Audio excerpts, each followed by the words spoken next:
વડનગર પોલીસે ₹10.79 લાખનો મુદ્દામાલ ઝડપ્યો।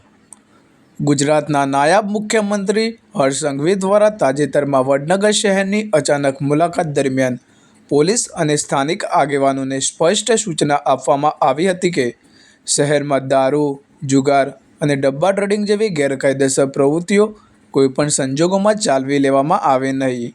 તેમ છતાં વડનગરના તોરણિયા વડ વિસ્તાર સહિત વિસ્તારોમાં બુટલેગરો સુધરવાનું નામ લેતા નથી। વડનગર સ્માર્ટ પોલીસ સ્ટેશન દ્વારા ફરી એક વખત મોટી કાર્યવાહી હાથ ધરવામાં આવી છે। પોલીસ મહાનિરીક્ષક શ્રી વિરેન્દ્રસિંહ યાદવ, ગાંધીનગર રેન્જ, મહેસાણા જિલ્લા પોલીસ અધિક્ષક શ્રી હિમાંશુ સોલંકી તેમજ ડીવાયએસપી શ્રી ડી.એમ. ચૌહાણના માર્ગદર્શન હેઠળ પ્રોહિબિશન અને જુગાર જેવી અસામાજિક પ્રવૃત્તિઓ સામે કડક રેડ કરવા સૂચના આપવામાં આવી હતી।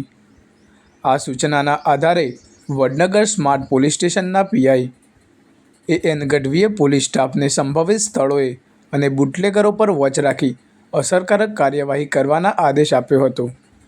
આજ રોજ તારીખ 1/4/2026ના રોજ એસએસઆઈ વિષ્ણુભાઈ ગડાજી તથા પોલીસ સ્ટાફ પેટ્રોલિંગમાં હતો ત્યારે ગેમરજી પોતાના ખતોડા રોડ પર આવેલા રહેણાંક મકાનની આગળ ભેંસોના તબેલા પાસે ઘાસચારા માટેની ઓરડીની બહાર કમ્પાઉન્ડ વિસ્તારમાં ભારતીય બનાવટનો વિદેશી દારૂ સંગ્રહ કરી આસપાસના વિસ્તારોમાં વેચાણ કરે છે। મળેલી બાતમીના આધારે પોલીસે પંચ સાક્ષીઓની હાજરીમાં સ્થળ પર રેડ કરી હતી।